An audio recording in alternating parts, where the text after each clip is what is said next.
Assalomu alaykum hammaga. Janob prezident, iltimos sizdan yo talab yoki qo'lingizga oling mana bu narsalarni yoki keting. Men tushunmadim-da men sizga umuman. Siz qanaqa prezidentsiz o'zi faqat minbarlarda gapirib, nimaga xalq ustingizdan kulyapti sizni? Sizda bir sal bir mas'uliyat bormi, yo'qmi? Yig'ishtirib olasizmi, yo'qmi bu narsalarni? Umuman tushunmayman. Sabr. Sabram endi ebi bilanda imzolar yig'incha qancha to'sqinliklar qilindi, qancha bosimlar qilindi. Nagli. Eski tizimda qoralaysiz. Hozir nima qilyapsiz o'zingiz? Bundan battar qilib tashladingiz eski tizimda-ku sal imijimida hal qilingan mana shunaqa narsalar.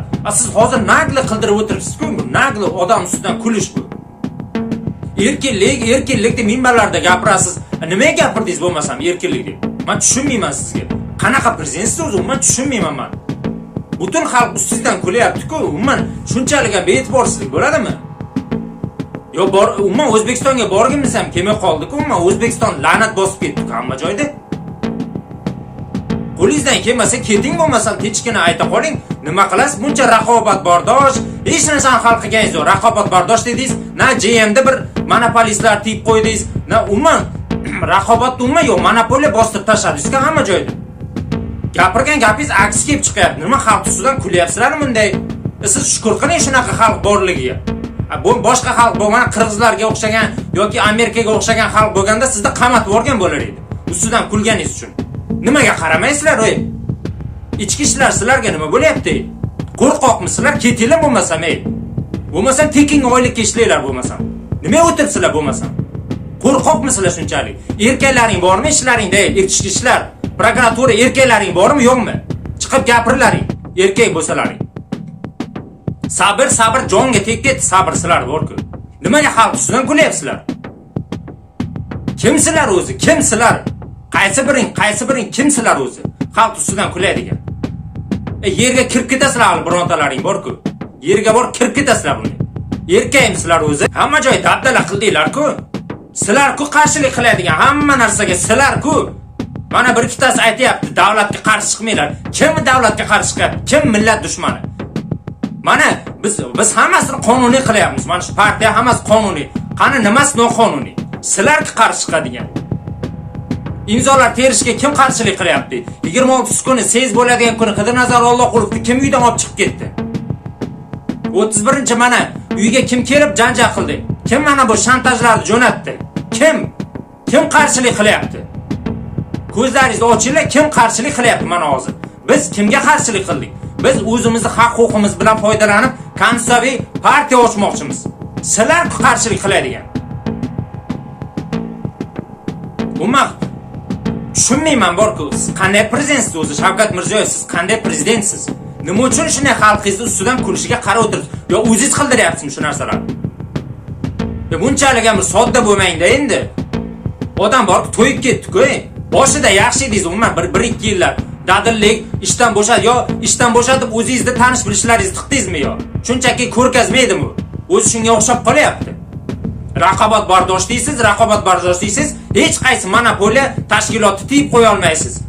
So'z erkinligi deysiz, so'z gapirganlarda mana bosim qilyapti, Otabek Sattoriy yana bitta blogerlarni qamatyapsiz. Umuman tushunib bo'lmaydi sizga. Siz qanaqa prezidentsiz o'zi? Hurmatingiz bormi sizda o'zi? Bir dadilmisiz o'zi? Men sizga do'st sifatida gapiryapman, achinib. Sabram epi bilan bor-ku. Charchab ketdi, bor kutayirib. Prezidentimiz xabar yo'qdir, yo hech qanaqa bor-ku, men ishonmayman. Odam bir raqobat bo'lgan o'ziga raqobat bo'lgan insonni hayotda prezident bilmasligi mumkin emas bor-ku.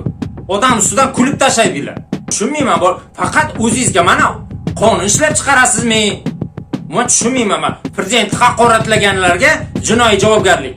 Siz borki yaxshi bo'lsangiz, xalqingizga ozgina yaxshilik qilib qo'ysangiz bor-ku, sizda kimga kerak so'kib, kimga kerak? Bizning xalq o'zi shunday narsa. Shunaqa insonlarki, salgina yaxshilik qilsa ham hurmatini qiladi. Oddiygina ota-ona bir bolasiga yaxshilik qilsa, bu nima farzand so'kadimi bolasini? Siz hech narsa qilmaganingizdan keyin xalq so'kmay nima qilsin sizni? O'zi umuman bundan battariga loyiqsiz, lekin xalq shungacha sabr qilib o'tiribdi. Ommaviy yig'ilishlar nima deydi? Qilish mumkin emas, jinoiy javobgarlik konstitutsiyaga shunday nagli shuni ochiqchasiga qarshilik qilib xalq ustidan kulib o'tiribsizlar. Mana o'yinchoq partiyalaringiz mana bitta liderni ham eshitdik gapini. Biz deydi, mana chet eldagi davlatlardan o'rnak olib, o'shalarni oldin olyapmiz. Sizlar borki shunchalik nima formulmisizlar? Oldin olasizlar, oldindan ko'ra olasizlar. Oldindan ko'ra olganlaring dedi, mana bu ahvol bo'lmas edi. O'rta oylik $100 ham bormaydi. Shunchalik zo'r bo'lsalaringiz, shunchalik aqlli ekansizlar. Nima uchun qashshoqlashib ketyapti kundan kunga? Oldin 1000 marta yaxshi edi, oldingi tizimni yomonladingiz mana prezidentimiz. Oldin 1000 marta yaxshi edi-ku. Bunchalik emas edi-ku, nagli emas edi-ku, ustimizdan nagli kulib turmas edi bunchalik. Darrov tiyin, nima deydi, izin tiyib qo'yardi. Hokim bo'ladimi, prokuror bo'ladimi, boshqa bo'ladimi? Hamma narsa kontrol bor edi. Hozir kontroldan umuman chiqib ketdi umuman. Umuman kontrol qolmadi. Ochiqchasiga xohlaganini qilyapti, xohlagan. Hokimi ham, prokurori ham, ichki ishlari ham, ichki ishlarda bir tiyinga arzimaydi ichki ishlar, unaqa ichki ishlar. Ularda bor-ku, hammasini to'plab dalaga haydab yuborish kerak. Bir tiyinga arzimaydi ichki ishlar bor-ku. Umuman ichlaringda erkaklaring yo'q ekan sizlarda. Prokuratura umuman erkaklaring yo'q ekan. Umuman vatanga bo'lgan muhabbat, xalqqa bo'lgan muhabbat umuman yo'q. Birontalaringda bor-ku. Hammalaring qo'rqoqsizlar. 4 so'm oylik berganiga jimgina qarab o'tiribsizlar. Qo'rqoqsizlar, bir tiyinga arzimaysizlar sizlar. Yig'ishtirib olsangiz, yig'ishtirib oling, bo'lmasa keting janob prezident. Charchadik o'zi. Noqonuniy ishlarga qarab, mana bu imzolar yig'ishga odamlarga bosim qilib, xohlagan qamayapti, xohlagan chiqaryapti. Charchab ketdik-a, qo'lingizdan kelsa keting, ishlang, bo'lmasa keting, iltimos. Umuman sizga o'xshagan prezident kerak emas bizga. Umuman keragi yo'q. Umuman dadil emassiz, qo'lingiz ostidagilar xohlaganini qilyotibdi yoki o'zingiz qildiryapsiz. O'zingiz qildirayotgan bo'lsangiz, siz borki xalq dushmanisiz. Agar o'zingiz qildirayotgan bo'lsangiz, agar xabar topmaydigan bo'lsangiz, umuman sizga o'xshagan prezident kerak yo'q. Qo'lida ostidagilar nima ish qilayotganini xabar topmaydigan prezident nimaga kerak bizga? Mayli siz 1000 marta yaxshi ekansiz. Mayli, umuman men gaplarim noto'g'ri ekan. Nima uchun xalq bo'lmasa azob chekish kerak? Nima uchun xalqni mana bu haq-huquqlari poymon qilish kerak? Nima uchun? Mana aziz vatandoshlar, mana ko'ringlar, mana bizning rahbarlarimiz ahvoli mana shu. O'tiraversak o'tiraveramiz. Shuncha paytdan beri sabr, nima foydasi bor sabrda? O'zi odam haq-huquq uchun kurash kerakmi? Biz nima bu dunyoda faqat ezilish uchun kelganmiz. Musulmon o'zi dini shunaqa, musulmonlar shunaqa bo'lgan. Bir yomonlikni ko'rsang bir fikr bildir degan. Borib kurash degan, adolat uchun kurash degan. Jimgina o'tir, sabr qil demagan.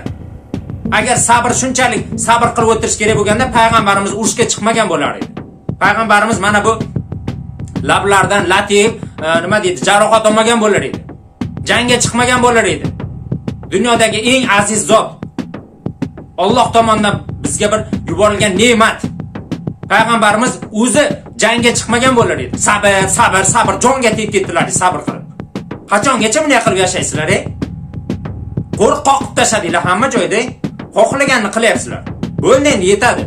Hurmatli prezident, qo'lingizga olsangiz oling kontrolga, bo'lmasa keting. Sizga o'xshagan prezident umuman kerak yo'q bizga.